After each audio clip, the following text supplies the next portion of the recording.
Hey guys, I haven't made a video on my personal Humvee in a while.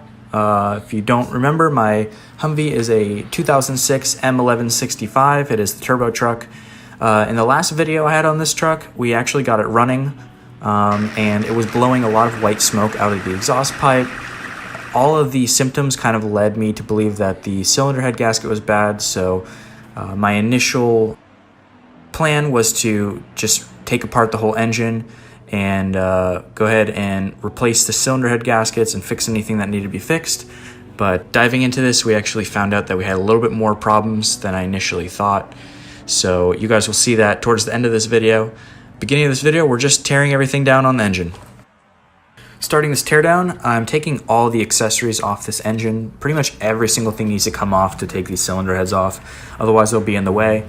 Right here, I'm taking the power steering reservoir off. Then I'm gonna have to take all the wiring and all the hoses and the fuel injector lines, all of that has to go.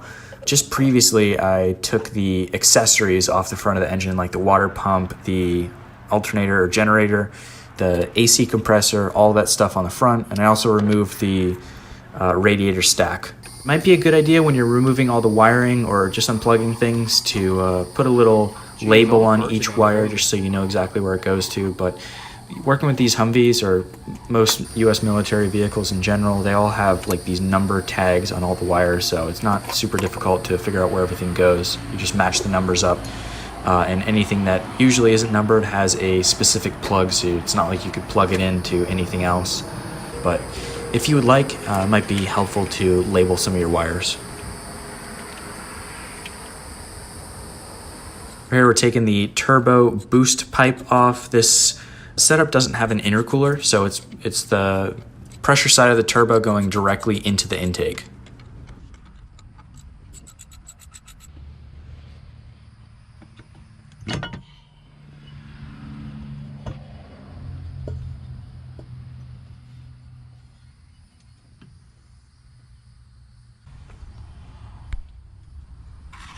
And right here we spot bad sign. We have some water pooling up inside of the turbo.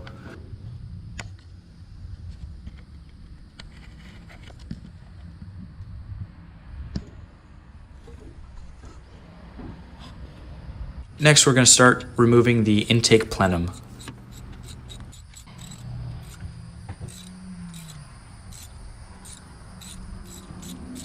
Had a hard time coming off, so I had to give it a couple good whacks with the rubber mallet. Didn't want to damage anything or pry up on anything with like a screwdriver or flat head. So I just hit it a couple times with the mallet and it popped right off.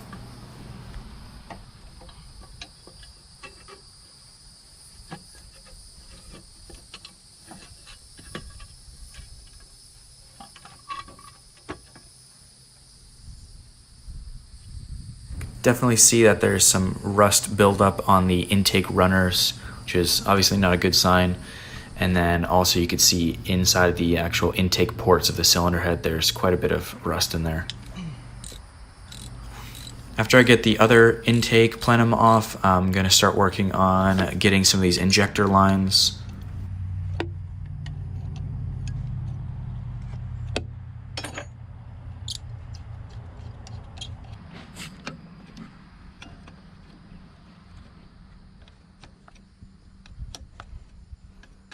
Let me just get some of these lines out of the way, give us a little bit more room.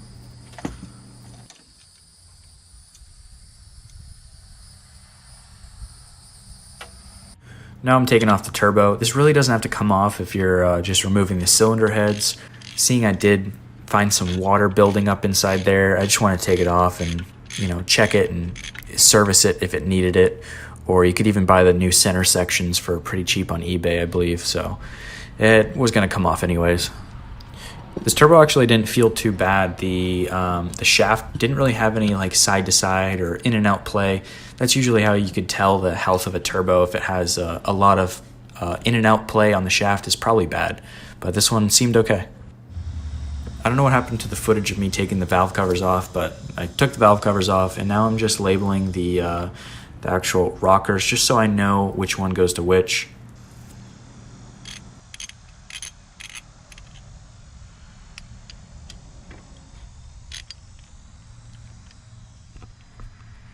we got the rockers off, and now I'm pulling the push rods out, and I noticed every single push rod has like a layer of sludge inside of it. So whenever I dump them out, it's like really thick, gooey, like sludge that's coming out of them, which is not a good sign.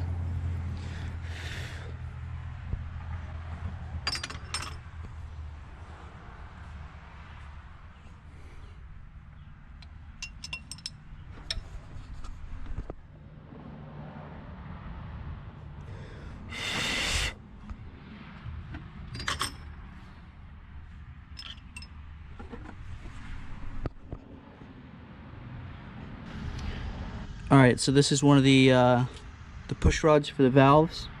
Check this out. Look at all the sludge that comes out of the tip of this one.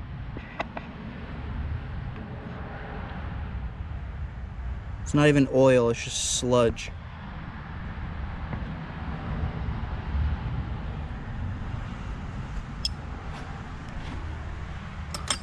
We'll try another one.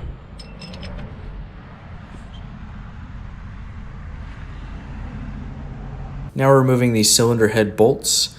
I would actually look up the torque spec or the torque sequence of how you're supposed to torque these bolts and just do it in reverse so you don't mess anything up, or I don't know if you could warp your head if you don't do it properly, but I would definitely recommend removing these bolts or loosening them in the proper sequence.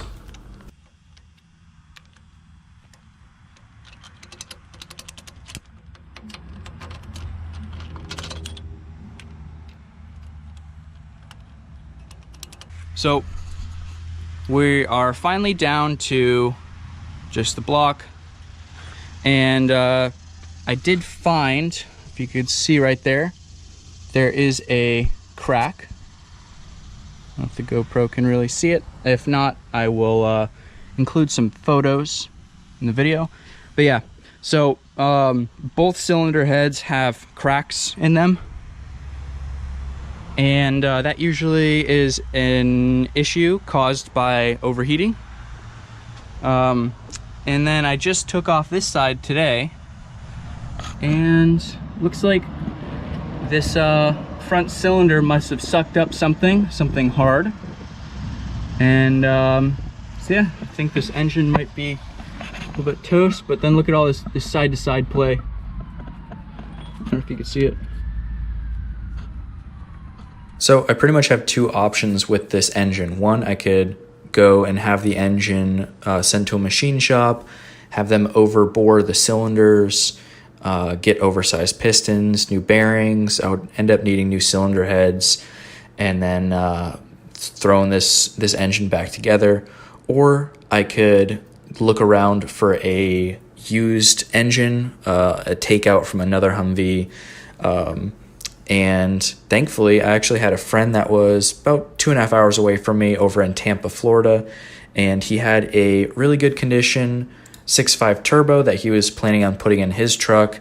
Has all the accessories on it, like the generator, the water pump, power steering pump, a new AC compressor, all the goodies, and actually pretty low mileage. He says it has about 10 miles on it, which could be true. Who knows? It does seem like it has pretty low mileage.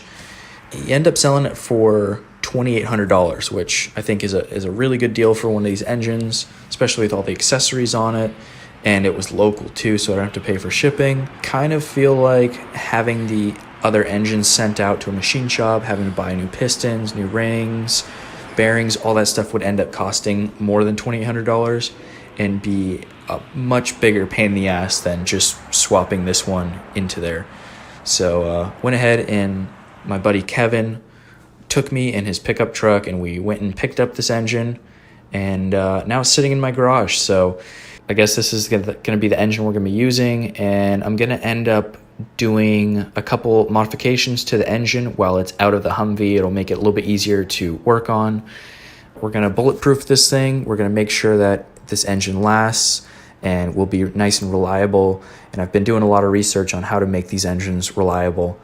And I'm going to make a video on that pretty soon, on like how to bulletproof your Humvee 6.5 turbo engine or 6.5 engine in general. I think that should help some of you guys up the reliability of these a little bit, which would be cool. And we should have a pretty awesome Humvee in the end. You have no idea how many times I hear people say, stay away from the 6.5 turbos.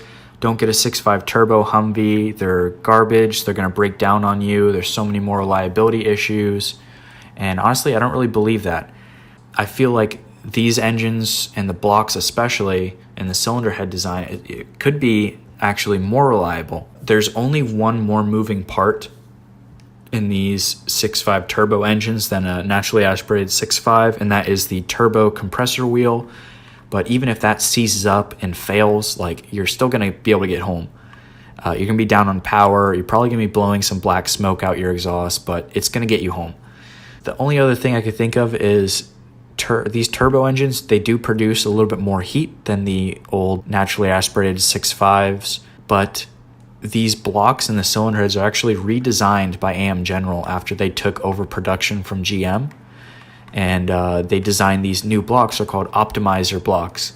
And what they did is they fixed a bunch of little things, and then they also fixed the coolant flow to the rear cylinders, which on the older Humvees, older 6.5s, and the 6.2s, they were prone to overheating in the rear cylinders just due to whatever design that they had for the flow. But these ones were redesigned and have a lot better flow.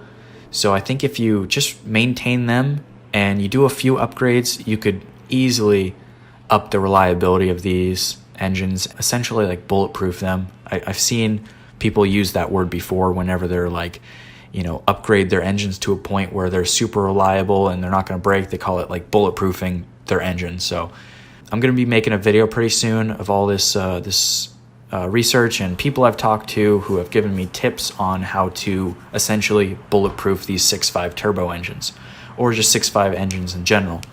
So I'll be making a video on that pretty soon, and definitely excited to start working on this thing and get this thing up and going.